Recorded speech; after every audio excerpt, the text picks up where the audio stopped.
It is my pleasure to introduce the chairperson of Prasar Bharati, Shri Navneet Sehgal ji, CEO Prasar Bharati, Shri Gaurav Trivedi ji, Shiv Sagar ji, who's making the new Ramayan, which is going on this thing, and the other two people joining us. Gauhar Khan needs no introduction, but I'll still. And Vicky Jain. So this is our PC, and to the dignitaries on the dais, I'd like to inform that our PC is being live streamed on the on the PIB India YouTube channel, and in alignment with our efforts to make IFFI accessible, we also have a sign language interpreter who is also interpreting the PC so that everybody can be included in our initiative. So, friends from the media, our today's press conference is about a very important initiative of Prasar Bharati, the launch of the OTT platform Waves.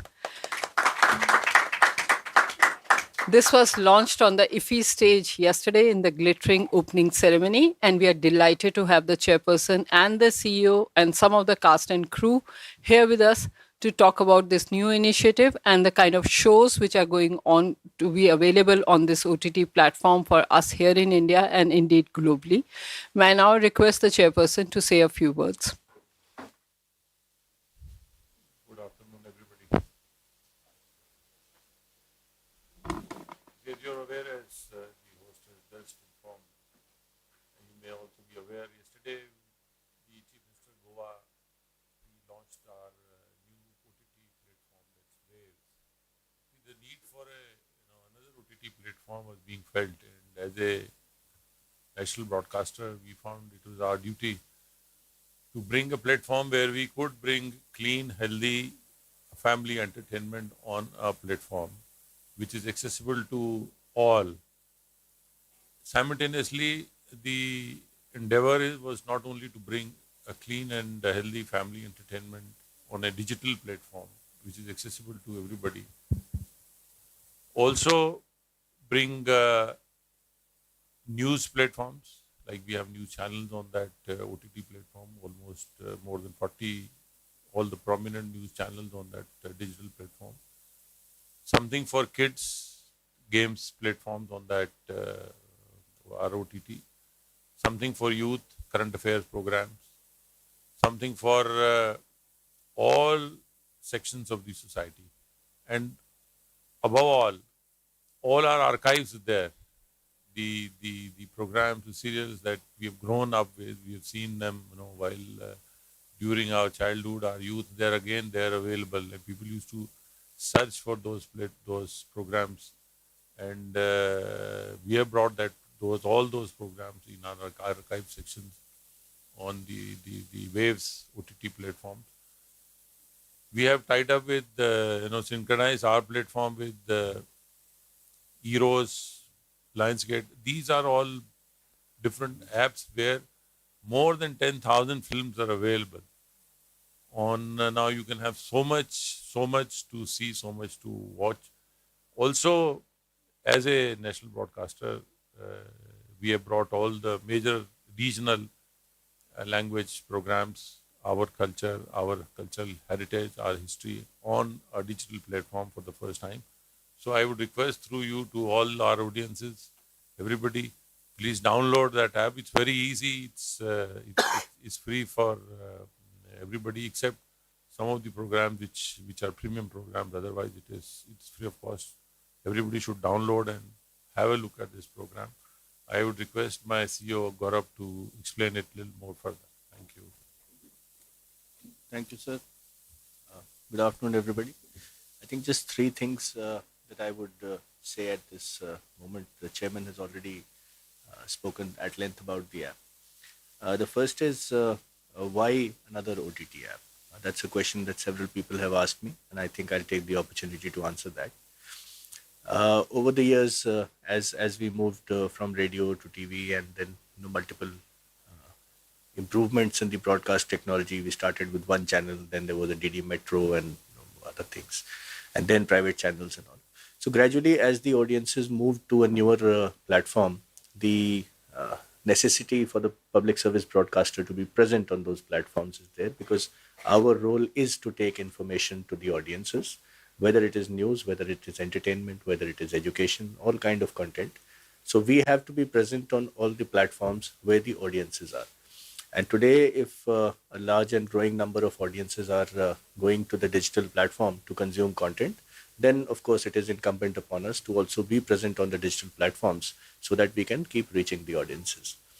The second part is that as part of as our public service broadcasting role mandates, that we have to make information and content available to people across the length and breadth of our vast country, the large number of languages, cultures, dialects. While we have made this effort to start with programming in over 10 languages at this point of time, but our endeavor would be that over the next several months or couple of years, we will try to cover all the major Indian languages and some of the prominent dialects as well, so that people from all parts of the country can access this content. And of course, there's a large number of people who've moved away from their roots, but they still want to remain connected through programming in those languages. So, being a digital platform, it will be available to everybody anywhere on earth. And therefore, people would find programming which is more relevant for them in an easy to search format. The third part, which again the chairman mentioned, is in terms of the large part of the programming being free. And that is simply again because of our public service role, that we would not want to ever keep a very high entry barrier in terms of high subscription fees, so that everybody can access this platform and obtain whatever news or entertainment or educational content that they would want to see. So again, I reiterate that Waves is a medium for all of us, for all Indians, and through the friends from the media present here, I would want this message to be spread far and wide to download and use Waves. Thank you very much.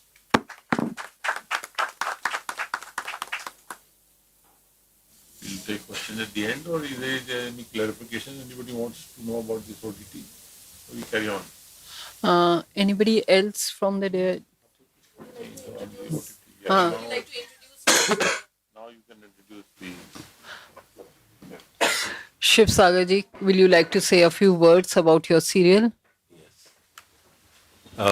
धन्यवाद नवनीत जी, Gaurav ji, Kanchan ji for giving us this opportunity to make Ramayan once again and on Doordarshan. मेरे दादाजी रामनंद सागर जी ने 1987 में जो धारावाहिक बनाया था Ramayan, that has been seen by almost 1 billion people all over the world, played in almost 65 countries.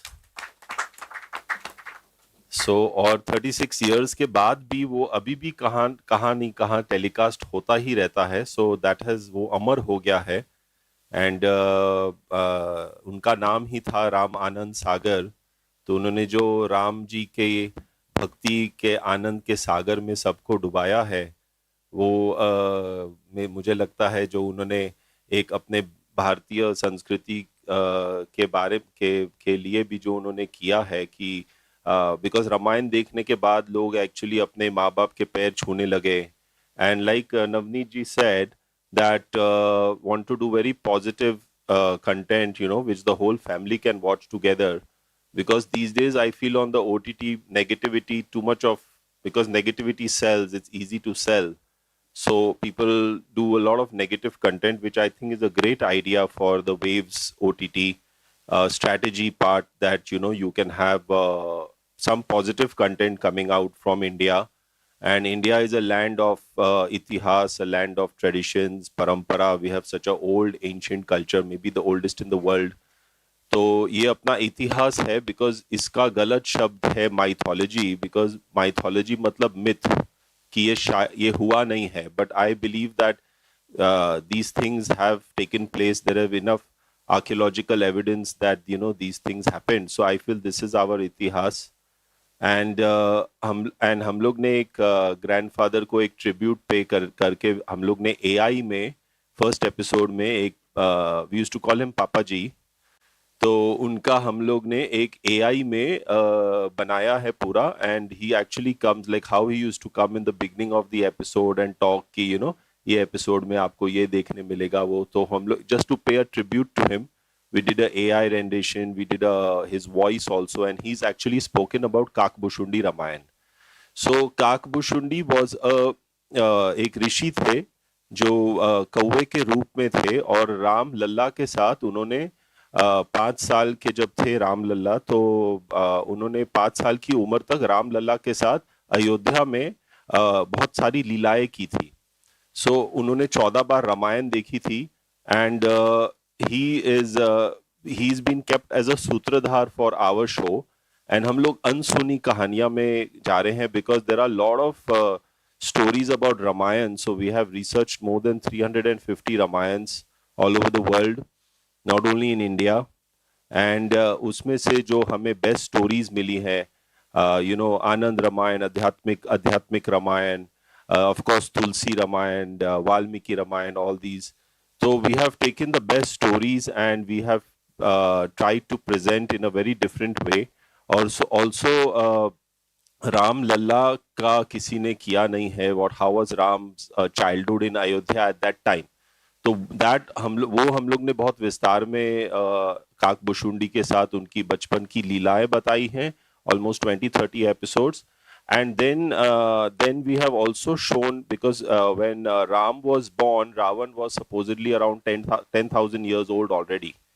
तो उन्होंने त्रिलोक विजय वगैरह वो सारी चीजें कर ली थी. So what are the motivations of Ravan? Like, what does he want? Why can't he capture Ayodhya?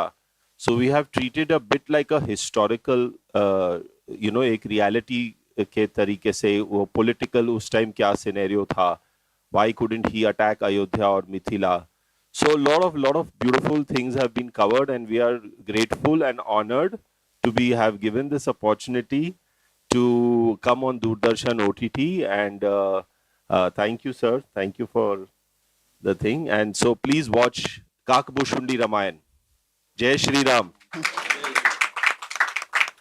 Something about the other serials also. Yes, ये आपको लग रहा होगा, why there is a mix of, like, we are telling about OTT plus there are special 2 programs. The idea is to tell you that Doordarshan is changing.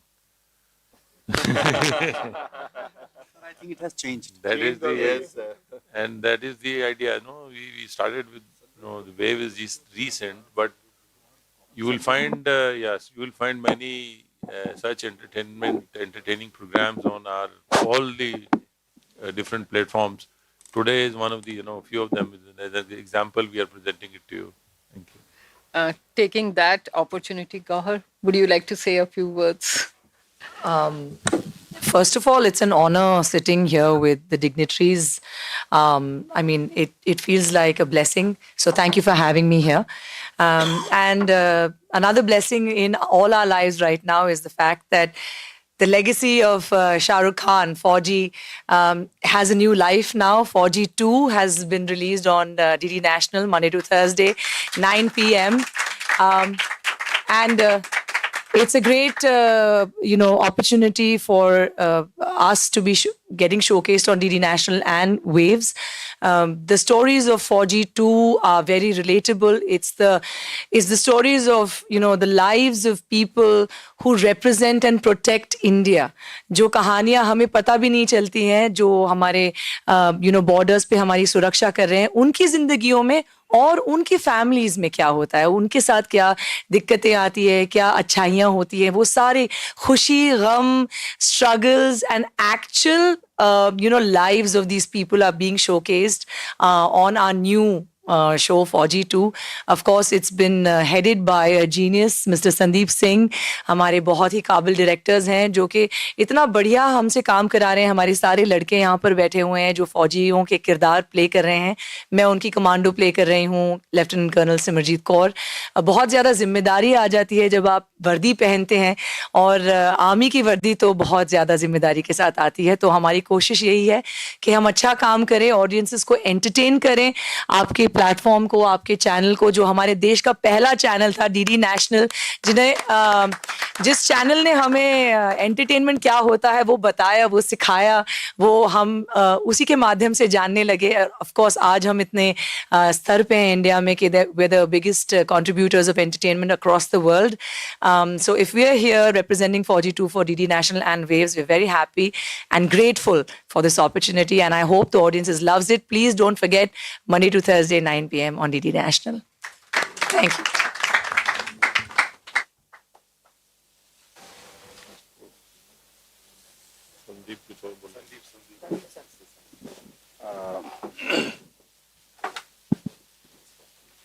मैं सिर्फ इतनी बात कहना चाहूँगा कि जब मेरे इंडस्ट्री को पता चला कि मैं फौजी 2 कर रहा हूँ और मीडिया को तो एक मैसेजेस आने शुरू हो गए कि यार दूरदर्शन पे क्यों कर रहे हो, तो मैंने कहा तो कहाँ करना चाहिए फौजी 2, आप बताइए. तो एक बात अभी सागर साहब ने बहुत अच्छी बोली कि हर जगह जब मुझे पता चला कि दूरदर्शन एक नए तरीके से शो चाह रहा है और वेव्स भी लॉन्च हो रहा है, तो मुझे ऐसा लगा इससे गर्व की बात क्या होगी कि एक ओटीटी प्लेटफॉर्म इकलौता पूरे विश्व में ऐसा बन रहा है जिसमें मैं अपने मम्मी बहन दोस्तों के साथ, टीचर्स के साथ, किसी के भी साथ बैठकर वो ओटीटी प्लेटफॉर्म देख पाऊंगा, अपना शो प्राउडली देख पाऊंगा. और फौजी 2, वागले की दुनिया, विक्रम बेताल, महाभारत, रामायण, सर्कस, हम लोग ये सारों के साथ हमारी फौजी 2 भी दिखेगी. और ये चैनल से बढ़ के कहते हैं कि सिनेमा घर घर पहुंचता है. मैं कहता हूं कि दूरदर्शन के अलावा कोई घर नहीं पहुंचता. तो और इस मेरा बस चले तो मैं तो इंडस्ट्री के जितने भी दिग्गज लोग हैं जो अपने आप को सही में निर्माता मानते हैं, हम तो उनके अभी शुरुआत कर रहे हैं, जो चोपड़ाज हैं और जौहर्स हैं और तोरानीज हैं, ये सब लोगों को दूरदर्शन के लिए शो ट्रिब्यूट करना चाहिए. और तब जाके साथ में आके पूरी इंडस्ट्री को, हर लैंग्वेज के इंडस्ट्री को, मैं तो भारत की जो इंडस्ट्री चाहे वो तमिल, तेलुगु, मलयालम, कन्नड़, गुजराती, मराठी, जो भी, सब लोगों को साथ आके वेव्स और दूरदर्शन को ऐसा सपोर्ट, ऐसा कंटेंट देना चाहिए कि हमारे देश का चैनल सबसे ज्यादा बढ़ के विश्व में ऊंचाई तक पहुंचे और सब लोग उसकी वजह से हम सब जाने जाते हैं. आज हमें रामायण, मैंने कभी पढ़ी नहीं, मैंने महाभारत देखी नहीं, पर जो मुझे दिखाया गया वही मेरे लिए रामायण है. तो मैं तो बहुत बहुत धन्यवाद करता हूँ नवनीत सहगल जी का, हमारे चेयरमैन, और गौरव द्विवेदी सर का जो हमारे सीईओ हैं, और कंचन मैम, जो जिन्होंने फौजी 2 और हम जैसे नए लड़कों को मौका दिया कि हम आपके साथ कुछ छोटा सा अपना टैलेंट पेश कर पाए. उसके लिए really really grateful to you. Thank you sir.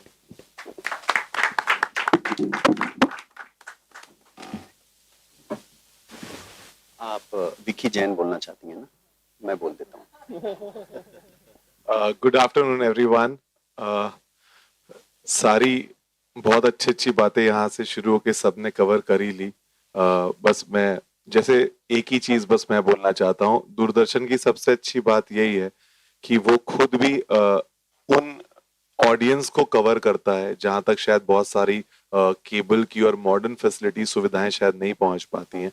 तो एक उस तबके और उस दर्जे को भी वो सारी चीजों को कवर कर लेता है. वहां तक उस क्वालिटी एंटरटेनमेंट को पहुंचाने का काम जो वेव सिनेमा और दूरदर्शन अब करने वाला है. जो शायद लोग ऐसा बोलते थे कि उस तरह के उतने अच्छे शो शायद वहां पे नहीं आ रहे हैं या लोग वहां तक नहीं देख रहे हैं. आई एम श्योर हम सब ने ये एक्सपीरियंस किया है कि जब कोविड का टाइम आया था, though we had so much of content to watch on Netflix and other OTT platforms, but still I am sure everybody with their families has watched Ramayan and Mahabharat again. So ये जितने भी shows हैं इनकी वो गरिमा और इनकी जो रिमेम्बरेंस है वो कभी कभी कभी खत्म नहीं हो सकती है. और I am so happy that Ramayan is yet coming up again, Fauji is coming up again. और दूरदर्शन के जितने भी शोज थे वो अपने आप में शायद ब्रांड्स हैं, यू नो. बाकी कितने भी शोज बने होंगे लेकिन कोई भी ऐसा ब्रांड नहीं है जो एक नहीं सारे शोज आप उठा के बता दो. हम किसी से जनरल चर्चा में भी ये बोल देते हैं ना कि हम शायद इन शोज को रीमेक करने का सोच रहे हैं, तो मतलब एक इंसान नहीं है जो ऐसा बोलता है कि अरे ये क्या कर रहे हो. सब लोग बोलते हैं रियली, एक एक्साइटमेंट आती है. सो यस, ये बहुत अच्छी शुरुआत है and I am sure waves को ऑलरेडी बहुत ज्यादा प्यार मिल रहा है और इसी तरह से ग्रो होता रहेगा एंड हम सबको मिलके इसे बढ़ाना है. Let's do it together. Thank you so much. Now I'll open the floor for questions. Ji Suresh.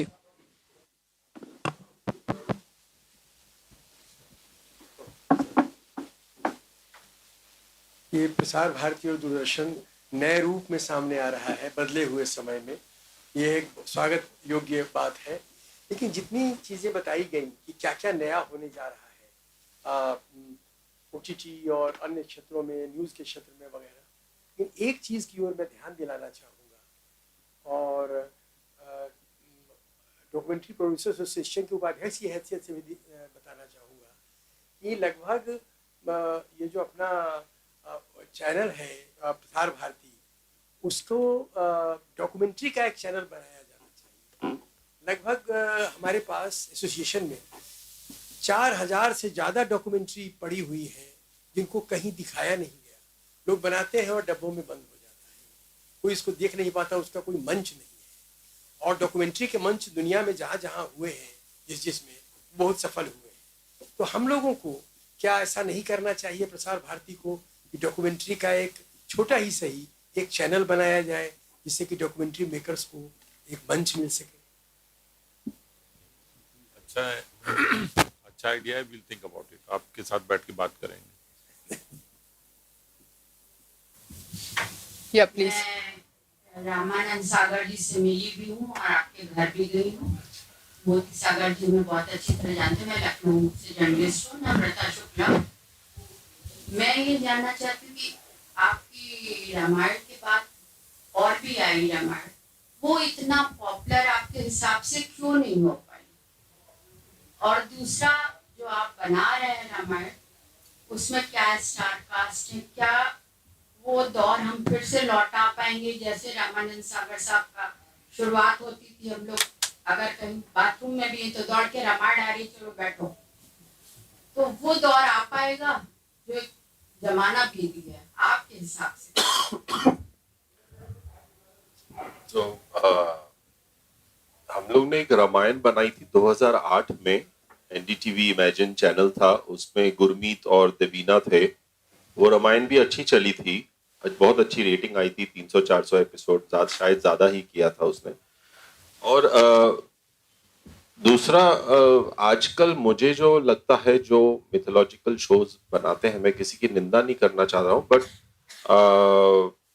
वो कुछ नया करने के इसमें ना इतना कुछ नया कर बैठते हैं कि ऑडियंस उसको एक्सेप्ट नहीं कर पाती एंड बहुत सारी लिबर्टीज लेते हैं. बिकॉज ऐसे शोज में ना थोड़े थोड़े रिस्ट्रिक्शंस रहते हैं, लोगों की भावनाएं जुड़ी हुई हैं. बिकॉज जैसे ग्रीक माइथोलॉजी है, वो ग्रीस में कोई जियस को पूजा नहीं कर रहा है आजकल, बट अपने जो हनुमान जी है उनकी रोज पूजा होती है. तो ये जो अपने कैरेक्टर्स हैं ये साक्षात आज भी पूजनीय है. और हम लोग वो सिक्स पैक ऐप दिखा के वो उनको बहुत सुंदर दिखा के एंड ये वो ग्रीक टाइप कॉस्ट्यूम्स बना के जो मुझे जो लगता है आजकल जो करते हैं. दूसरा, टेक्स्ट्स को वो रिसर्च नहीं करते अच्छी तरह से एंड गहराई में नहीं जाते. वो शायद खुद जानते नहीं है या जो भी उनको गाइड करता है. तो उस वजह से मुझे लगता है जो पूरा जॉनर है माइथोलॉजी का, वो एक किस्म से खराब हो रहा है. बिकॉज बहुत शायद यंगर लोग लाइक करते हैं, उनके पास शायद बैगेज कम है, बट जो ओल्डर जनरेशन है वो रिलेट नहीं कर पा रही है जैसे जो शोज आजकल बना रहे हैं. तो हमारा एक सागर का एक स्टाइल है, भक्ति रस होना चाहिए है और इमोशंस होना चाहिए. जैसे रामायण में बिना इमोशंस, बिना गाने, चौपाई, बिकॉज वो गानों से ही इमोशंस आता है. अभी आप पापा जी की रामायण अगर रविंद्र जैन के म्यूजिक के बगैर, आपको वो फीलिंग ही नहीं आएगी. तो बिकॉज पापा जी की रामायण आप जितनी बार भी देखो आपको रोना आ जाएगा. दादाजी की एक स्पेशलिटी थी, वो लोगों को रुलाने में बहुत अच्छे थे. तो मुझे लगता है आजकल ना वो इमोशन नहीं है, सोल नहीं है. पैकेजिंग बहुत अच्छी है, स्लिक है, प्रोडक्शन वैल्यूज अच्छे हैं, सेट्स अच्छे हैं, कॉस्ट्यूम अच्छे, सब सुंदर दिख रहे हैं, बट आत्मा मिसिंग है। तो वो मुझे एक लगता है आजकल। और दूसरा आपका क्या क्वेश्चन था? मैं कह रही हूँ कि आपके रामायण में ऐसा क्या है जो अभी आप लाएंगे? हाँ। क्योंकि आपके दादाजी ने तो बहुत अच्छा एक सूत्रधार हाँ जी। पेश किया था कि मतलब पहले आते थे वो पर्दे पे, फिर कहते थे कुछ, फिर एकदम से शुरू होती थी। ऐसा क्या आप लाएंगे कि जो एकदम लोग बन के एकदम आ जाएं और वेव्स को पता देखिए क्या है, पापा जी की जो रामायण थी ना, वो हम लोग ऑनेस्टली बना नहीं सकते हैं। वो बन गई, वो राम जी की कृपा से बन गई। एंड बिकॉज मैं मानता हूँ कि इतना कोई सीरियल को फेमस होना कि मतलब ट्रेन्स रुक जाती थी, जम्मू में लाइट हाउस को तोड़ दिया गया बिकॉज इलेक्ट्रिसिटी ट्रांसमिशन उस टाइम पे, रामायण के टाइम पे बंद हो गई थी, तो मैरिजेस रुक जाती थी, तो it was a different phenomena. And उस टाइम शायद एक ही टेलीविजन, मतलब एक दूरदर्शन ही था उस समय। टेलीविजन उस टाइम आ रहा था, और रामानंद सागर जी भी खुद एक फिल्म मेकर थे। उन्होंने करीबन 50 फिल्में प्रोड्यूस, राइट, डायरेक्ट की थी। उनकी पहली फिल्म उन्होंने जो लिखी थी बरसात, राज कपूर की जो पहली हिट फिल्म थी। उससे पहले राज कपूर इतने सक्सेसफुल एक्टर नहीं थे, तो पृथ्वीराज कपूर ने पापा जी को बुलाया और बोला कि तू अच्छा राइटर है, तू एक ऐसी स्क्रिप्ट लिख जिसमें सारे 9 रस हैं। एंड वो आपकी बरसात थी। तो ही हैड अ, सो उन्होंने रामायण बनाई, वो 70 साल के थे। उससे पहले उन्होंने 50 करीबन फिल्मों से एसोसिएट रहे। तो वो आप सोचिए उनका एक्सपीरियंस एंड उनका सुपर कंप्यूटर क्या स्पीड पे काम कर रहा होगा। तो हम लोग वहां तक शायद, आई डोंट नो वो कहां तक पहुंच पाएंगे, बट हम लोग ने जो अपनी तो इसलिए हम लोग ने थोड़ा पापा जी वाला एक फील रखा है, एक आत्मा वो भक्ति वाली रखी है। बहुत सारे गाने हैं अपनी रामायण में, चौपाइयां हैं, बिकॉज वो म्यूजिक, बट हम लोग ने जो ग्राफिक्स एंड जो प्रोडक्शन वैल्यूज, जो सेट्स, वो सब आज के हैं, बिकॉज वो बहुत लिमिटेशंस में बनी थी उस टाइम। बजट्स वगैरह काफी प्रॉब्लम हुआ करते थे, एंड टेक्नोलॉजी भी नहीं थी इतनी, और ब्लू स्क्रीन पहली बार यूज किया था। तो आजकल तो बहुत सारा डिजिटल हो गया। वो उसमें VHS में शूट करते थे, वो यूमैटिक टेप आती थी, तो वो अलग जमाना था। तो आई थिंक उस हिसाब से हम लोग ने एक प्रयास किया है। अभी लोग कितना पसंद करेंगे वो लोगों पे है। सहगल साहब आपसे एक मिनट शुक्ला जी, हाँ बोलिए बताइए। सहगल साहब आपसे एक क्वेश्चन करना चाहते हैं। जैसे वेव शुरू होगा तो क्या जो लोग चले गए हैं, जैसे उड़ान की कविता चौधरी चली गई, सागर साहब नहीं रहे, तो उसका कुछ एक ट्रिब्यूट दिखाएंगे शुरुआत में, कुछ ऐसा रखेंगे कि हमने इतने अच्छे सीरियल्स दिए और वो लोग जो लोग चले गए हैं उनके लिए हम एक थोड़ी सी छोटी सी एक ट्रिब्यूट दे रहे हैं। प्रोग्राम जब चलता है वो अभी तो अपलोड हुआ है। अच्छा सुझाव है, इस पे काम कर। हाँ अंजलि, ये वैसे जो आप इन्होंने आपको बताया नहीं, ये रामानंद सागर जी का AI का कुछ मॉडल ला रहे हैं, वो कुछ बोलेंगे, आप भी इस वाले में भी बोलेंगे। पीछे एक प्रश्न है, अंजलि जी। नमस्कार सहगल सर। सर आपने ये जो OTT जो प्लेटफॉर्म शुरू किया उसके लिए बहुत बहुत मुबारक है आपको। सर मैं ये पूछना चाहती हूँ कि जो आपके पास इतना कंटेंट था, जितना दूरदर्शन के पास है या प्रसार भारती के पास है, उतना किसी के पास भी नहीं है, तो क्या वो पुराना जो पहले वाला दौर था, जैसे हम लोग था, रामायण है, महाभारत है, तो क्या वो सब कंटेंट अब हमें दिखाई देंगे आपके इसके ऊपर? जी, इसमें देखिए थोड़ा सा उसमें एक लीगल इशू है जो कि मैं साफ कर दूं कि कुछ ऐसे हो सकते हैं प्रोग्राम सीरियल जिनके डिजिटल राइट्स उस समय सोचा नहीं गया था। वो हो सकता है हमें कुछ समय लगे उसको मैनेज करने में, बट अदरवाइज मोस्टली जो वो प्रोग्राम थे, प्लस मिनिस्ट्री की भी जो आर्काइव हैं, जो कि हमारे पास भी ना रहे हो, दूरदर्शन के पास भी ना रहे हो, जो मिनिस्ट्री के आर्काइव्स हैं वो भी हैं, और ऑल इंडिया रेडियो के भी जो आर्काइव्स हैं वो भी इसी पे रहेंगे। एक्सक्यूज मी सर, मैं जो पहला नाम आपने लिया था हम लोग, that is already available. Excuse me आप सर, इस प्रेस कॉन्फ्रेंस के तत्काल बाद वेव्स डाउनलोड करिए और देखना शुरू करिए। Sir I want to, hello, मैं पूनम हूँ अमर उजाला से। आप हमें हम लोग से लेकर शक्तिमान तक तो लेकर जाएंगे, लेकिन अभी ओटीटी प्लेटफॉर्म्स के बीच में जैसी प्रतिस्पर्धा है और कंटेंट को लेकर जो मारामारी है, ऐसे में कैसे वेव अपनी शुचिता को बना के रखेगा, क्योंकि उसको प्रतिस्पर्धा में भी रहना अनिवार्य होगा। नहीं, देखिए, हमारा जो यूएसपी अल्टीमेट सेलिंग पॉइंट है हमारा, वो वही है, साफ सुथरा पारिवारिक मनोरंजन।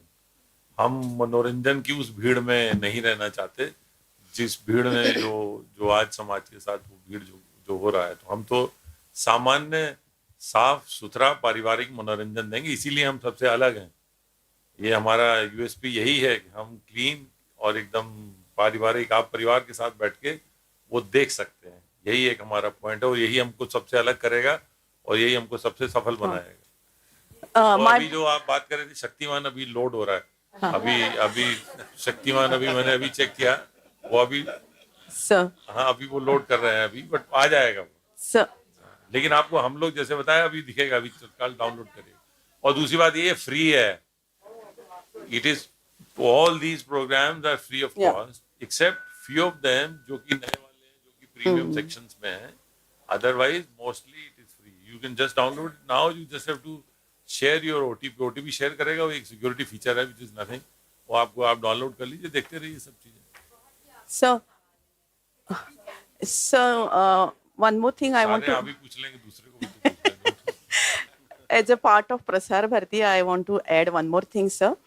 Of course, we are concentrating to audio visual media, but audio media of Prasar Bharati, that is Akashvani, is also has got a very strong media, and Doordarshan and this media is formed and got the glamour because of Akashvani, which we cannot neglect at any cost. And at a local level, the Akashvani is also doing a very good job, sir, because we are through the News on Air app. Then again, we have a YouTube channel, the Instagram, and the most easy channel, easy way to take the knowledge while driving, while doing work, everything we can do. So I think, sir, as a part of Prasar Bharati, I'm taking an opportunity to request you to concentrate this audio media, which is most old media, which is most prominent media, which has got a very good prestige.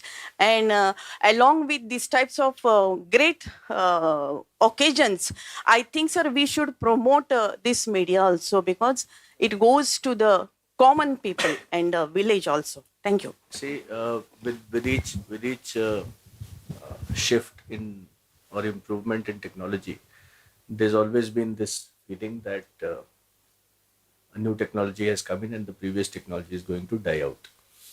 When books started getting printed, they said that storytelling will die out. When radio came, people thought that books will die. When TV came, people said radio will die. None of them has died.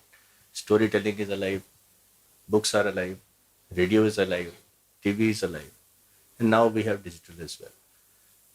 Within the Prasar Bharati system, we started off with Akashvani. Doordarshan made its presence felt along the way, and in the recent times we have stepped into digital. And as a very conscious, thought-out strategy, all three are equally important for us, and all three will get the attention that they deserve. Sir, मेरा एक technical सवाल है कि अब जो repeat telecast की बात कर रहा है, जो पुराने अपना ये है, मोस्टली शायद वो डीजी बीटा में जीएसपी में शूट हुआ था। तो अभी जो टेक्नोलॉजी शिफ्ट के आपने बात किया, बिल्कुल सही है। जो अभी मॉडर्न टेक्नोलॉजी आया है, काफ़ी एडवांस टेक्नोलॉजी है, डिजिटाइज्ड जो फॉर्मेट है, तो उसमें कितना रेस्टोरेशन पॉसिबल होगा दोबारा दिखाने के लिए, क्योंकि मार्केट इज़ वेरी कॉम्पिटिटिव, सारे लोग हैं, उनका क्वालिटी है, क्वालिटी से हमें लड़ना है, तो कितना तक हो पाएगा? That is the only question. और एक शेयर करूंगा सागर साहब से, रामानंद सागर जी का रामायण के बारे में बहुत कुछ कहा गया कि बाथरूम से लोग आ जाते थे, ट्रैफिक जैम हो जाता था। तो मैं बंगाल की एक बहुत ही रिमोट विलेज से आता हूँ जो बांग्लादेश के बॉर्डर में है, वहाँ लॉ एंड ऑर्डर प्रॉब्लम था।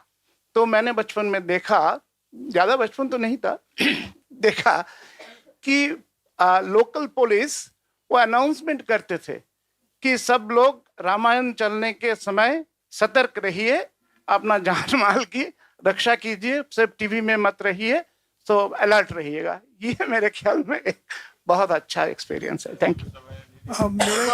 गौहर जी, मैं आपसे एक सवाल करना। टीवी कम घरों में था, टीवी कम घरों में था, तो लोग अपना छोड़ के घर उधर टीवी देखने जाते थे, इसलिए उनके घर में लूट ना जाए घर। रेस्टोरेशन के बारे में रेस्टोरेशन के लिए हमारी ऑनगोइंग प्रक्रिया है। हमारे पास रेडियो में तकरीबन 90 साल के आर्काइव्स हैं। हमारे पास दूरदर्शन में लगभग 60 साल से अधिक के आर्काइव्स हैं। और समय के साथ इसमें से अनफॉर्चुनेटली काफ़ी ऐसे आर्काइव्स भी हैं जो कि रिस्टोर नहीं हो पाए या नष्ट हो गए।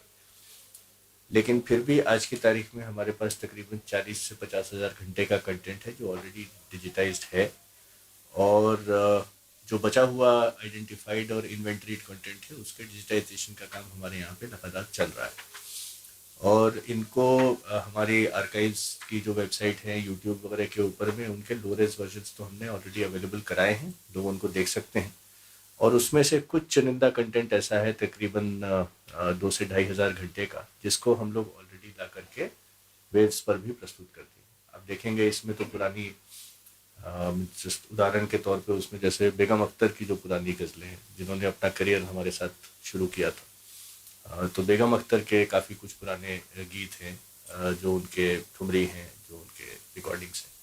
और उस ज़माने से लेकर के फिर आगे आने वाले दिनों तक बहुत सारे जो कलाकार हैं, काफ़ी सारे जो वरिष्ठ कलाकार हैं जिन्होंने अपना करियर दूरदर्शन पे बाल कलाकार के तौर पे शुरू किया था, ऐसे आर्काइव्स भी हमारे पास में हैं। लेकिन ये ज़रूर है, जैसा आपने सही कहा, कि कंपटीशन का भी ज़माना है और जनता कंटेंट को भी दूसरे फॉर्म्स में कंज्यूम कर रही है। तो जहाँ जहाँ आवश्यक होगा उसको हम लोग अपस्केल भी कर सकते हैं, रिमास्टर भी कर सकते हैं, उसको रीपैकेज भी कर सकते हैं। As time goes by we will evolve that strategy. We will try to bring as varied content and whatever is available. There are, unfortunately, as I mentioned, many of the programs from that time are just not available simply because the tapes have been destroyed. Just to give an example, there was this iconic program called Rajni. प्रिया तेंदुलकर जी का कार्यक्रम था जो दूरदर्शन पे बहुत popular था। रजनी जी, उसमें करण जी के साथ हमारी बातचीत हुई, हमने उनके साथ काफ़ी कुछ प्रयास किया। और उसके जो ओरिजिनल टेप्स हैं वो आज किसी के पास उपलब्ध नहीं है। I mean he also does not have them and he had not given the rights to anybody, लेकिन वो टेप्स बच नहीं पाए, डिस्ट्रॉय हो गए। तो अब वो उस तरह का कंटेंट है जो कि हम सबको याद है, लेकिन अब हम चाह के भी उसको दोबारा रिक्रिएट नहीं कर सकते। तो we are doing the next best thing कि हमने उनके साथ में बातचीत करी है कि वो उसका एक नया वर्जन, कंटेम्प्रेरी वर्जन बनाए। उन्होंने उसके ऊपर में अभी काम शुरू करने की बात की है एंड होपफुली वो नए कार्यक्रम भी बन करके जल्दी हमारे पास में आएंगे। लेकिन इसका मतलब ये नहीं है कि हम लोग केवल पुराने कार्यक्रमों को रिक्रिएट करके ला रहे हैं, और भी चीज़ें हैं। जैसे हमारे साइबर क्राइम के ऊपर हमने एक नई सीरीज शुरू की है कुछ दिन पहले, और तो साइबर अलर्ट के कार्यक्रम हैं जिसमें लोगों को थोड़ा बहुत ड्रामेटाइज्ड भी रहेगा। लेकिन आज के ज़माने में जिस तरीके की प्रॉब्लम्स हो रही हैं, लोगों को डिजिटल फ्रॉड्स हो रहे हैं और उस तरीके की चीज़ें हैं, everybody is facing these problems these days, तो वो सब कार्यक्रम भी हम बना करके ला रहे हैं। So it's a good healthy mix of old and new information and entertainment, all of it. और बाकी जो हमारी ऑडियंस डिमांड करेगी उस तरह के नए नए कार्यक्रम हम लोग बना करके लाते रहेंगे। Last two questions. Yeah. मेरा सवाल संदीप जी से है। मैं स्वदेश चैनल से हूँ। संदीप जी, मुझे ये जानना है, जैसे आपने मैराथन जैसी पिक्चरें बनाई हैं और जो आप फौजी 2 लेके आए, ये सारे थॉट आपको कहाँ से आते हैं सर?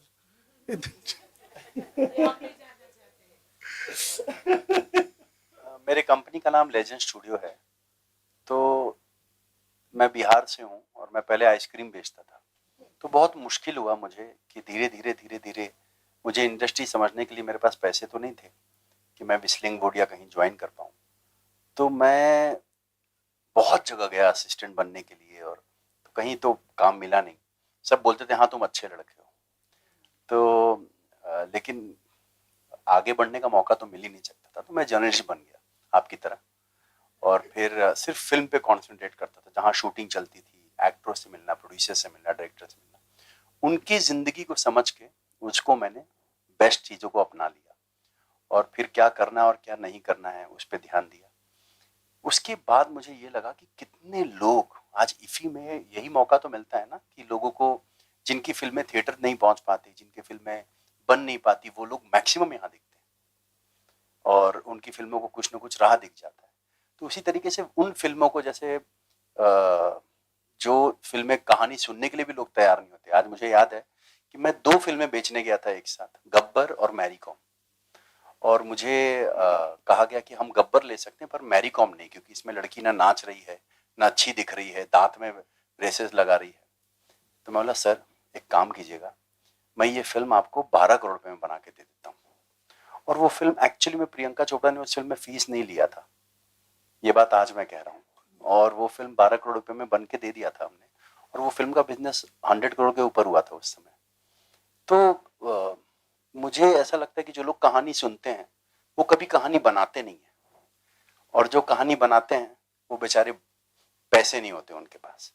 तो मैंने यही सोचा कि मैं जब अपनी कंपनी खोलूंगा तो मैं ऐसी फिल्में बनाऊंगा जिनकी कहानियों को लोग सुनने को भी रेडी नहीं होते। इसलिए सावरकर है, अटल है, पीएम नरेंद्र मोदी है, अलीगढ़ मैंने शुरुआत किया था सबसे पहला। So that's all. So I keep thinking differently, which somehow I am just leading there somewhere. Thank you. Gauhar जी एक हमारा क्वेश्चन है आपसे अलग से बात करेंगे, मेरे पास 2 हाथ वहां हैं, 1 मिनट जी। हर्षदा क्विकली। Yes.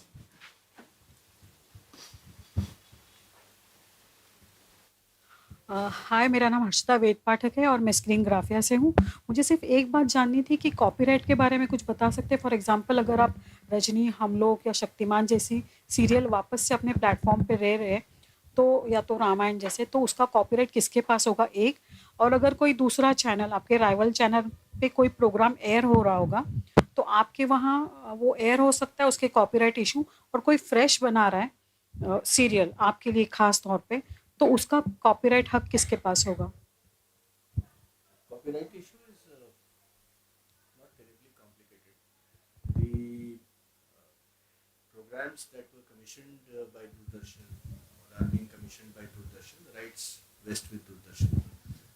जो कार्यक्रम बाहर के जो हमारे पार्टनर्स थे जिन्होंने बना करके कार्यक्रम उनको दिए और स्पॉन्सर्ड स्लॉट्स में लिए, तो उनको हमने एज ए स्पॉन्सर्ड प्रोग्राम चलाया, लेकिन उनके राइट्स उन्हीं के पास रहे। जैसे कि अभी मूल जो 80s की रामायण थी जिसका उल्लेख शिव जी ने अभी किया, तो उनके राइट्स आज भी जो है इनके परिवार के पास में है, और जब जब उस कार्यक्रम को हमें चलाना होता है या किसी और को चलाना होता है तो इनकी अनुमति लेकर के और कॉपीराइट्स के परमिशंस के हिसाब से हम उस कार्यक्रम को चलाते हैं। और कई बार ऐसा रहता है कि राइट्स जो है वो नॉन एक्सक्लूसिव बेसिस पे भी शेयर किए जाते हैं। तो इट्स क्वाइट पॉसिबल कि एक ही कार्यक्रम जो है वो एक से अधिक माध्यमों पे चैनल्स पर जो है एक साथ भी चल रहा हो। तो वो कॉपीराइट्स को लेकर के 80s 90s में जो है उतनी ज़्यादा लोगों को जानकारी नहीं थी, लेकिन हाल फिलहाल के वर्षों में जब नए कॉपीराइट एक्ट वगैरह आने के बाद से जो है काफ़ी क्लैरिटी इस बारे में हो गई है। और जहाँ पे अगर हमें कोई पुराना कार्यक्रम दोबारा लेकर के आना है जिसके राइट्स हमारे पास नहीं है, तो बाकायदा उनके राइट्स ले करके फिर वो कार्यक्रम चलाते हैं। यदि वो कार्यक्रम दोबारा अगर हमको रिक्रिएट करना है तो जिन लोगों के पास में उनके नेम या राइट्स दूसरे हैं तो उनको या तो साथ लेकर के या उनकी इजाज़त के साथ में पूरी लीगल प्रक्रिया के साथ ही कार्रवाई की जाती है। नमस्ते sir. Gauhar has to leave because she has a flight and I would like you to ask her the last question so that she can leave. So sorry about that. Just that. Gauhar ji, ये जो फौजी 2 आ रहा है, इसमें आप क्या major commander जो भी आपने किरदार निभाया है लेफ्टिनेंट का, तो आपने कितना होमवर्क किया? क्योंकि आर्मी वाले तो बहुत डिसिप्लिन में होते हैं, बहुत अनुशासित होते हैं। आपने कहाँ से कुछ ट्रेनिंग ली, कुछ समझा उसके बारे में, तब इस किरदार को चुना? मैम, अनुशासन और स्ट्रिक्टनेस तो मेरे बचपन से ही मेरे खून में है। तो मुझे संदीप सर बुलाते ही प्रिंसिपल हैं जब से वो मुझे जानते हैं, बट ये तो मैं मजाक कर रही हूँ। लेकिन जितना भी रिसर्च हमारे स्क्रिप्ट लेवल पे हुआ है वो सब हमने साथ में वर्कशॉप में काम किया है उस पर। एंड भले ही आप यूनिफॉर्म को ले लें, बैचेस जो हमने पहने, हमने बहुत कोशिश की है कि हम हद से ज़्यादा उसके प्रति जो इज्जत है उस यूनिफॉर्म के साथ, यहाँ तक कि बेल्ट ऑफ सेंटर भी नहीं रह सकता कोई शॉट में, वो भी हमें हर टेक के बीच में हमें करेक्ट किया जाता है लड़कों को, हमें साथ साथ. तो I think it's a team effort. और जितना भी रिसर्च हो रहा है हम कोशिश यही कर रहे हैं कि we should not offend anybody, especially the armed forces, and we are making obviously an entertainment show, and audience को बस वो पसंद आना चाहिए. बहुत बहुत शुक्रिया. मैं माफी चाहूंगी, मुझे जाना पड़ेगा, मेरी फ्लाइट है, and I'm really really late. So sorry sir. Thank you so much for the opportunity. I love you all, and Jai Hind. Thank you so much. Sorry, I'm going to take a leave.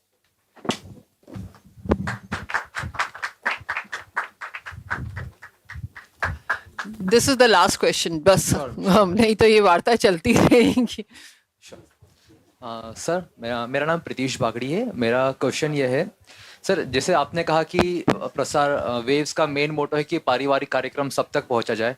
आजकल के जो young creators है जो IFFI में भी अपने films दिखा रहे हैं, वो इस तरह की फिल्में बना रहे हैं जो एक अलग सा मैसेज है जो परिवार तक पहुंचना चाहिए, चाहे वो पारिवारिक संबंधों पे हो या फाइनेंस पे हो या टेक्नोलॉजी के ऊपर हो. हर तरह की इंफॉर्मेशन आज फिल्म और पॉडकास्ट के माध्यम से परिवार तक पहुंचनी चाहिए. क्या उनको वेव्स पे जगह मिलेगी अपना प्रोग्राम, अपना कंटेंट अपलोड करने की? बहुत अच्छा सवाल है आपका. और उसका सरल सा जवाब ये है कि दूरदर्शन में अभी हम एक योजना पर काम कर रहे हैं जिसमें कि जो यंग क्रिएटर्स हैं जिनको कि यहाँ इफी में भी पिछले 3 वर्षों में सम्मानित किया गया है और अभी कल भी ओपनिंग सेरेमनी के दौरान चालू है. एक तो वो जो यंग क्रिएटर्स हैं जो identified creative minds of tomorrow वाले हैं, उन लोगों के साथ में मिल करके हम लोग जो है कार्यक्रम बनाने की प्रक्रिया हमने शुरू कर दी. दूसरा, उसके अलावा चूँकि बहुत बड़ी संख्या में अब बच्चे क्रिएटिव परसूट्स में जा रहे हैं, तो उनके लिए हम अभी अगले कुछ दिन में ही हम लोग कुछ कॉन्टेस्ट और चैलेंजेस लॉन्च करेंगे जिसमें हम उनकी तरफ से एंट्रीज इनवाइट करेंगे. वो किसी भी विषय पर हो सकते हैं, चाहे वो उसको फिक्शन या नॉन फिक्शन डॉक्यूमेंट्री किसी भी फॉर्मेट में बनाना चाहते हो. वो डिटेल्स हम लोग कुछ दिन में अपनी वेबसाइट के ऊपर में लाइव करेंगे और उसके माध्यम से हम इन उभरते कलाकारों को भी मौका देंगे कि अपना जो टैलेंट है उसको ला करके दूरदर्शन, प्रसार भारती, आकाशवाणी, वेव्स सभी माध्यम से वो जनता तक ला सकें. आपने सवाल पूछा था उससे रिलेटेड ही है. जैसे भी आपने बताया, we'll work on that and create some sort of a window for all these young creators and the documentary things that a lot of people are producing on their own. I got your point. Thank you so much. It was a very lively, very informative press conference.